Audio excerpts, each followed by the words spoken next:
பிரியமானவர்களே, இயேசுவின் நாமத்தினால் உங்களை வாழ்த்துகிறேன். 2 சாமுவேல் 15வது அதிகாரம் வசனம் 25-26. ராஜா சாதேக்கை நோக்கி, தேவனுடைய பெட்டியை நகரத்துக்கு திருப்பி கொண்டு போ.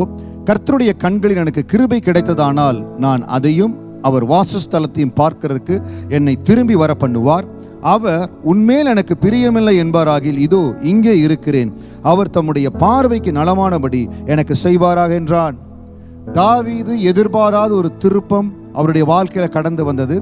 சொந்த மகனே தனக்கு எதிர்ப்பா எழும்பி, தனக்கு ஆலோசனைக்காரராய் தன்னோடு இருந்தவங்க தன்னை மகனோடு சூழ்ச்சி செய்து விட்டார்கள். நம்முடைய வாழ்க்கையில் எப்படி கடந்து போறோம்? நம்மளோட தொழில் இருக்கிறாங்க, பல வருடம் பார்ட்னர்ஷிப். நம்ம தொழிலை ஆரம்பிக்கிற பொழுது கஷ்டப்பட்டு ஆரம்பித்தோம். ஒரு புதிய துவக்கம் எல்லாம் கஷ்டப்பட்டு ஆரம்பித்தோம். ஆனா ஒரு நேரம் வருது, சூழ்ச்சிக்கு பலியாகி விடுகிறார்கள். அவர்களே நமக்கு விரோதமா மாறிடுறாங்க. நம்ம நேரத்தை, நம்முடைய பலத்தை, நம்முடைய செல்வத்தை நிறைய அன்பின் நிமித்தம் இன்வெஸ்ட் பண்ணியிருப்போம். அவங்களே நமக்கு விரோதமா மாறிடுவாங்க. ஆலோசனைக்காரர் மாறிவிட்டார்கள், சொந்த பிள்ளையே மாறிவிட்டார். ஆனால் தாவீது ஒரே ஒரு வார்த்தை சொல்லுகிறார், கர்த்தருடைய கண்களில் எனக்கு கிருபை கிடைத்ததானால் நான் அதையும் அதன் வாசஸ்தலையும் பார்க்கிறதுக்கு என்னை திரும்பி வர பண்ணுவார். உன்மேல் எனக்கு பிரியம் என்பாராகில், இதோ இங்கே இருக்கிறேன். அவர் தம்முடைய பார்வைக்கு நலமானபடி செய்வாராக. இன்னைக்கு வாழ்க்கையில திடீர்னு சூழ்நிலை மாறிடுச்சு. எப்படியோ இருந்திருக்கணும், இன்னைக்கு எல்லாம் தலைகளா போயிருச்சு பாஸ்டர். எப்படி மாறிச்சுனே தெரியல, ஏன் எப்படி நடந்துனே தெரியல. யாருக்கு நான் பொல்லாங்க நினைக்கல, யாருக்கு ஒரு தீங்கு நினைக்கல, ஏன் எனக்கு நினைச்சிட்டாங்க. என்னோடு என் மகனே, உங்க சொந்த உறவா இருக்கலாம், உங்க நண்பரா இருக்கலாம், பல வருஷம் நீங்க பழகினவங்களா இருக்கலாம், உங்களுக்கு தீமை செய்து இருக்கலாம். முதல்லாம் சொல்லுவாங்க முதுகுல குத்துவாங்க, இப்ப நேரா நெஞ்சிலேயே குத்துறாங்க. அப்படிப்பட்ட சூழ்நிலை நீங்க கடந்து போயிருக்கலாம். ஆனால் ஒரு காரியத்தை தாவீது ஆண்டவரை பற்றி கொண்டதை போல அவரை பற்றி கொள்ளுங்க.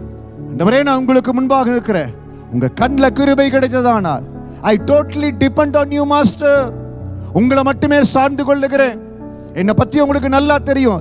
தாவீதுக்கு இருந்த ஒரே நம்பிக்கை அதுதாங்க, என் ஆண்டவர் எனக்கு அடைக்கலமானவர். கர்த்தருடைய நாமம் பலத்த துருகம், அதற்குள் நீதிமான் ஓடி சுகமாய் தங்கி இருப்பான். நான் நீதிமானா இருக்கிறேனா? கர்த்தருக்கு முன்பாக நீதியானதை செய்கிறேனா? நன்மையானதை செய்கிறேனா? கர்த்தருக்கு பிரியமானதை செய்கிறேனா? அவருக்குள் என்னை மறைத்துக் கொள்ளுவார். அது திருகுத்துக்குள் நான் மறைந்து கொள்ளுவேன். அவர் எனக்கு பாதுகாப்பு கொடுப்பார். இன்னைக்கு தேவனுடைய நீதி உங்களோடு இருக்குமானால், தேவனுடைய இரக்கம் உங்களோடு கூட இருக்குமானால், எந்த வனாந்தரத்தின் பாதையா இருக்கலாம், எந்த இக்கட்டின் பாதையா இருக்கலாம், என்ன கைவிடப்பட்ட சூழ்நிலை, கவலைப்படாதீங்க. அந்த பாதையிலிருந்து ஆண்டவர் தாவீது தூக்கி எடுத்தார். திரும்பவும் தாவீதை கட்டினார். ஆண்டவர் திரும்பவும் தாவீதை கட்டினது போல எந்த இடத்துல இடிக்கப்பட்ட நினைக்கிறீங்களோ, எந்த இடத்துல லாஸ் ஆயிட்ட நினைக்கிறீங்களோ, எந்த இடத்துல கைவிடப்பட்ட நினைக்கிறீங்களோ, கர்த்தர் உங்களை திரும்ப கட்டுவார், திரும்ப எழும்ப செய்வார். God will rebuild you again.